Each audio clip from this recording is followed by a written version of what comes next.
جمعے کی عید کے حوالے سے جو زیادہ سے زیادہ چیز ملتی ہے وہ یہ ہے کہ سنن ابی داؤد میں، سنن ابن ماجہ میں یہ حدیث موجود ہے کہ نبی علیہ السلام سے جب پوچھا گیا کہ اگر دو عیدیں جمع ہو جائیں، یعنی کہ جمعہ اور عید کا دن، چاہے وہ بڑی عید کا دن ہو چاہے چھوٹی عید کا دن ہو، کیونکہ بخاری مسلم میں یہ بھی آیا نا کہ جمعے کا دن بھی ایک عید کے دن کے طور پر شمار کیا جاتا تھا نبی علیہ السلام کے مبارک زمانے میں. تو یہ دو عیدیں اکٹھی ہو جائیں تو اس کا شرعی حکم کیا ہے؟ تو نبی علیہ السلام نے پھر اجازت دے دی کہ جو لوگ عید کی نماز پڑھ لیں، صبح آ کے خطبہ اٹینڈ کر لیں، تو ان کو پھر جمعے کی نماز کے لیے یا خطبے کے لیے آنے کی ضرورت نہیں ہے، وہ ظہر کی نماز بھی پڑھ سکتے ہیں. ظاہر لوگ دور دراز سے آتے تھے، پاکستان والا حساب تو نہیں ہے کہ ہر گلی میں آپ نے جامع مسجد بنائی ہوئی ہے.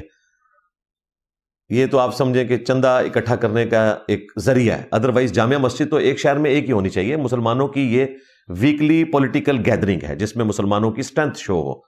جس طرح کہ عید مسلمانوں کی اینول گیدرنگ ہے.